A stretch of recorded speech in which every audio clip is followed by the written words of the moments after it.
Here we have a problem on derivative. Okay, let's go to the question. If x to the nth power times y to the nth power equals to x positive y to the power of m positive n, prove that dy over dx equals to y over x. Okay, in the given equation, I have to find the derivative with respect to x. And also, the result of dy over dx must be equal to y over x that I have to prove. Okay, for that what we have to do is we have to find derivative on both sides of this equation with respect to x. Okay, now let me take the given equation as it is. That is x to the nth power times y to the nth power equals to x positive y raised to the power of m positive n. Okay, so according to the instruction, we have to find derivative with respect to x. Okay, now let me find derivative on both sides with respect to x. So here when I try to find derivative of this stuff, so here we have a product of two variables. So here we have variable x, here we have variable y. Whenever I want to find a derivative of the product of two variables, what I have to do is I have to use a product rule. That is, I have to keep the first term as it is, and I have to get the derivative of the second one. When I try to get derivative of this one with respect to x, first I have to do derivative for the exponent n using the power law of derivative. Then I have to bring the exponent in front of the variable and subtract 1 from the exponent. So far I have completed derivative only for the exponent n. By chain rule, when I do further derivative of this y with respect to x, I am getting dy over dx. Okay, now what I have done is I just kept the first one as it is and I got the derivative of the second one with respect to x. Now what I have to do is I have to get the derivative of the first one and keep the second one as it is. When I get the derivative of the first one, I have to do derivative for this exponent m using the power law of derivative. That is, I have to bring the exponent in front of the variable and subtract 1 from the exponent. So I have completed derivative only for the exponent m. By chain rule, when I do further derivative of this base x with respect to x, it will just become 1. That is, it times 1, but we don't have to write that one. Now we have to keep the second term as it is, that is y to the nth power. Okay, on the right side, what we have to do is first we have to do derivative for this exponent m positive n using the power law of derivative. That is, we have to bring the exponent m positive n in front of the variable and subtract 1 from the exponent, that is m positive n negative 1.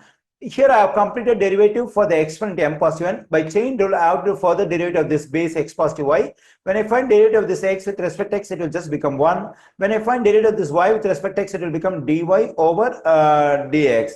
Okay, here in this equation, what I have to do is I have to solve for dy over dx because that's the target of the question. And also the result of dy over dx has to be shown as y over x. But when I look at this one, it seems a little complicated to solve for dy over dx because there are a lot of stuff. So how do we have to avoid this complication? So the way I started to find derivative, to find dy over dx in the given equation will not work. So what I have to do is I have to use a logarithmic derivative. So why should I go with the logarithmic derivative? What is the advantage of that? When a logarithmic derivative means before we find derivative, we have to take logarithm on both sides of the given equation. When I take logarithm on both sides of the given equation, I can use the properties of logarithm. So using the properties of logarithm, we'll be able to split up the terms we have over here, and also we'll be able to get up the exponents m, n, here m positive n. So when you are able to split up the terms, when you are able to split up this stuff into parts, and the exponents m, n on the left side, m positive n on the right side. So the process of finding the derivative will be easier, and solving for dy over dx also will be easier. Okay, now let me write the given equation as it is. It is x to the nth power times y to the nth power equals to x positive y to the power of m positive n.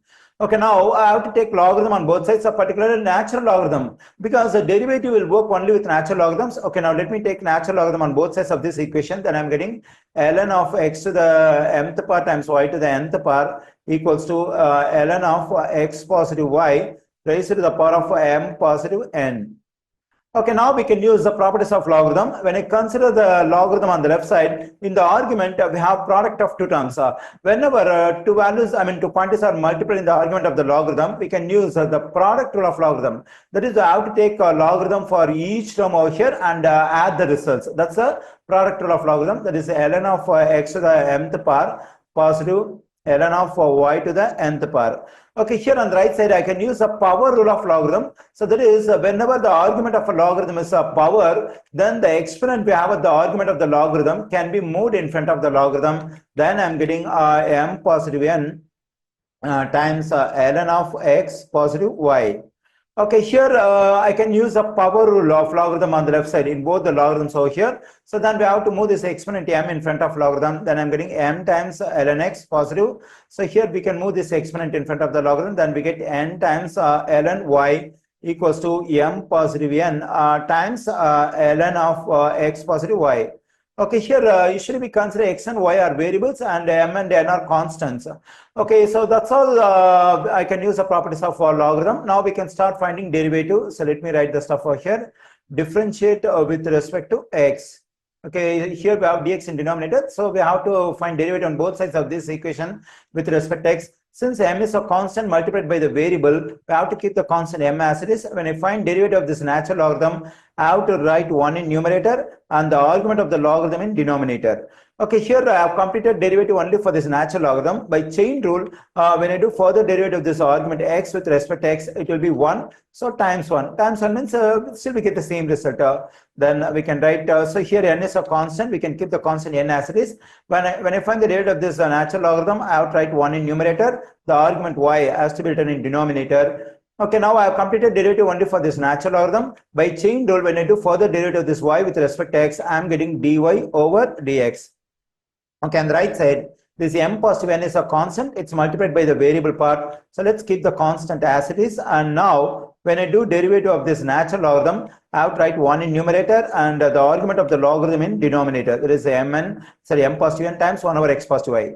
Okay, so far I have completed derivative only for this natural logarithm. By chain rule, I have to further derivative of this argument with respect to x. When I do derivative of this x with respect to x, I'm just getting 1. And when I do derivative of this y with respect to x, I'm getting dy over dx. Okay, let me continue over here. Just a moment. Okay, now, so m times 1 over x is just m over x. And here n times 1 over y times dy over dx can be written as positive n over y times dy over dx. On the right side, when I multiply this one and this 1 over x positive y, I am getting m positive n over x positive y times 1 positive dy over dx. Okay, so here we can write this one as it is, that is m over x positive n over y times dy over dx. Here we can distribute this one to this one and dy over dx, and I'm getting m positive n over x positive y. Because when I multiply this stuff by 1, still I'm getting the same stuff positive. When I multiply this one by dy over dx, I'm getting m positive n over x positive y times dy over dx. Okay, my aim is to find dy over dx. So here this term contains dy over dx and this term contains dy over dx. Let's get the terms which contain dy over dx on one side of the equation. Better we can get it on the left side. And the terms which do not contain dy over dx on the other side, that is on the right side of the equation. For that, I have to move this complete term to the left side and this m over x to the right side, because this one does not contain dy over dx.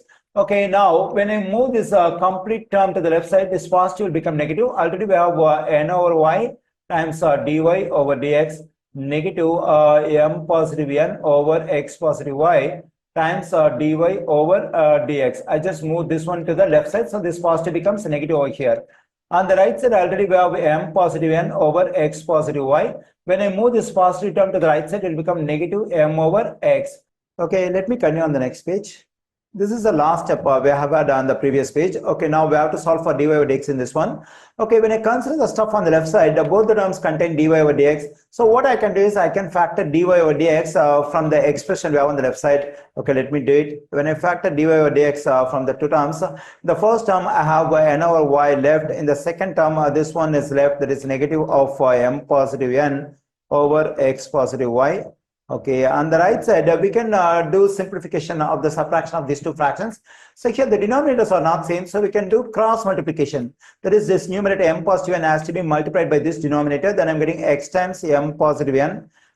We can take this negative sign, and this numerator m has to be multiplied by this denominator. Then I'm getting m times x positive y. Further, I have to multiply the two denominators, x positive y times x. It can be written as x times x positive y. Okay, dy over dx times, now we can simplify this stuff. So the same thing we can do cross multiplication. That is, this n, this numerator has to be multiplied by this denominator. Then I'm getting n times x positive y negative. This numerator m positive n has to be multiplied by this denominator. Then I'm getting y times m positive n. Further, I have to multiply the two denominators, so y times x positive y. So here I am doing cross multiplication, the same reason, because we don't have the same denominator for both the fractions.